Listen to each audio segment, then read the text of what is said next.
Assalamualaikum warahmatullahi wabarakatuh. Perkenalkan, nama saya Putri Hudani Nabila YDG Pasau dengan stambuk P10120245 dari kelas E, Prodi Kesehatan Masyarakat, Fakultas Kesehatan Masyarakat. Kali ini saya akan menjelaskan materi mengenai kajian lingkungan hidup dan pemukiman. Tolong disimak ya. Berikut kita masuk ke pembahasan pertama, yaitu mengenai kawasan konservasi. Kriteria umum penetapan kawasan konservasi terbagi menjadi 5. Yang pertama, kriteria ekologi. Yang kedua, kriteria sosial. Yang ketiga, kriteria ekonomi. Yang keempat, kriteria regional. Dan yang kelima, kriteria pragmatik. Berikutnya, penetapan kawasan konservasi. Apa sih fungsi penetapan kawasan konservasi itu? Yang pertama, sebagai perlindungan sistem penyanggaan kehidupan. Yang kedua, pengawetan keanekaragaman jenis tumbuhan dan satwa beserta ekosistemnya. Dan yang ketiga, pemanfaatan secara lestari sumber daya alam hayati dan ekosistemnya. Berikut tahapan perencanaan kawasan konservasi. Yang pertama, identifikasi isu. Yang kedua, pengumpulan data dan pengolahan data. Yang ketiga, penyusunan profil kawasan konservasi. Yang keempat, penyusunan rencana strategi calon kawasan konservasi. Yang kelima, penyusunan rencana zonasi calon kawasan konservasi. Yang keenam, penyusunan rencana pengelolaan calon kawasan konservasi. Dan yang terakhir, yang ketujuh, yaitu penyusunan rencana aksi calon kawasan konservasi. Berikutnya kita lanjut ke pembahasan kedua, yaitu kawasan lindung. Apa sih pengelolaan kawasan lindung?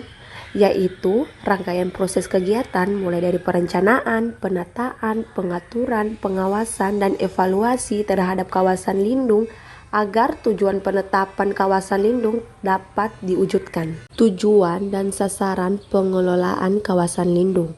Tujuan pengelolaan kawasan lindung adalah untuk mencegah timbulnya kerusakan fungsi lingkungan hidup. Dan sasaran pengelolaan kawasan lindung adalah yang pertama, mempertahankan dan menjaga fungsi lindung hutan terhadap tanah air, iklim, tumbuhan, dan satwa serta nilai sejarah dan budaya bangsa. Terus yang kedua, mempertahankan keanekaragaman tumbuhan, satwa, tipe ekosistem, dan keunikan alam. Pembagian kawasan lindung. Kawasan lindung terbagi menjadi 4 bagian. Yang pertama, kawasan yang memberikan perlindungan kawasan di bawahannya. Yang kedua, kawasan perlindungan setempat. Yang ketiga, kawasan suaka alam dan cagar budaya. Dan yang terakhir, kawasan rawan bencana alam. Pembagian kawasan lindung. Kawasan lindung terbagi menjadi 4 bagian. Yang pertama, kawasan yang memberikan perlindungan kawasan di bawahannya. Yang kedua, kawasan perlindungan setempat. Yang ketiga, kawasan suaka alam dan cagar budaya. Dan yang terakhir, kawasan rawan bencana alam. Selanjutnya, pembahasan ketiga, pengelolaan sumber daya alam dan pembangunan berkelanjutan. Yang pertama, kita akan membahas lingkungan hidup. Kesatuan ruang dengan semua benda, daya, keadaan, dan makhluk hidup, termaksud manusia dan perilakunya yang mempengaruhi kelangsungan perilaku disiplin dan kesejahteraan manusia serta makhluk hidup lainnya. Lanjut, sumber daya alam.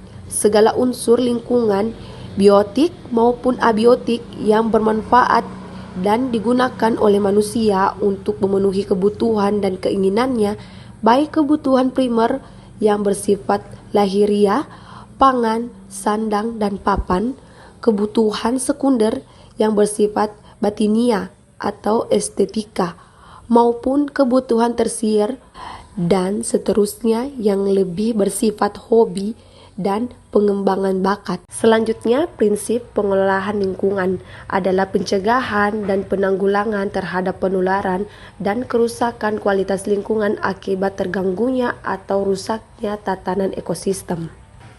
Kemudian ada aspek pengelolaan lingkungan dan perlindungan ekosistem. Yang pertama itu kebijakan penataan, yang kedua pemanfaatan, yang ketiga pengembangan, Yang keempat, pemeliharaan dan pemulihan. Yang kelima, pengawasan dan pengendalian. 6, penegakan hukum lingkungan. Pembangunan, proses pengelolaan SDA dan lingkungan untuk memenuhi kebutuhan manusia agar hidupnya sejahtera, lahir dan batin.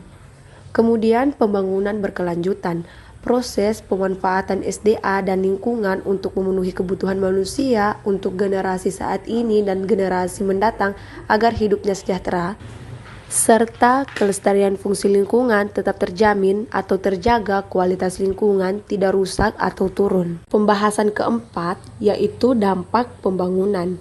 Dampak pembangunan terbagi menjadi 4, yaitu perubahan iklim, pencemaran, bencana, dan konflik sosial.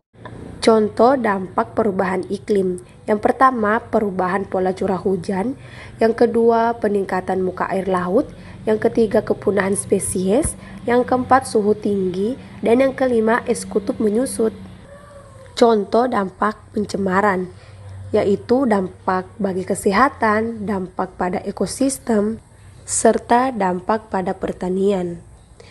Contoh dampak bencana, yaitu dampak terhadap lingkungan, dampak terhadap infrastruktur, dampak terhadap kehidupan, dan dampak terhadap perekonomian. Kemudian, contoh dampak konflik sosial. Yang pertama itu keretakan hubungan antar kelompok, kemudian perubahan kepribadian pada individu-individu, terus kerusakan harta benda dan jatuhnya korban jiwa, serta terjadinya dominasi dan penaklukan. Pembahasan kelima, yaitu pengaruh lingkungan terhadap kesehatan. Kesehatan lingkungan merujuk pada karakteristik kondisi lingkungan yang dapat mengganggu kesehatan, terutama pada aspek gaya hidup, bahan toksik, bahan fisik, dan keadaan. Gaya hidup meliputi miras, rokok, narkoba, makanan berlemak, dan sebagainya. Dan bahan toksik meliputi mikroorganisme, patogen, logam berat, B3, dan sebagainya. Bahan fisik meliputi kebisingan, sinar ultraviolet, debu di udara. Kemudian keadaan meliputi seperti kondisi tropis, adat kebiasaan yang tidak sejalan dengan kondisi kesehatan, dan lain-lain. Usaha apa saja yang terdapat dalam kesehatan lingkungan? Yang pertama itu sumber perubahan primer aktif manusia atau alamiah. Yang kedua, komponen lingkungan, air, udara, tanah, makanan, dan faktor. Yang ketiga, masyarakat, sasaran, umur, kelamin, dan lokasi. Yang keempat, efek sehat atau sakit.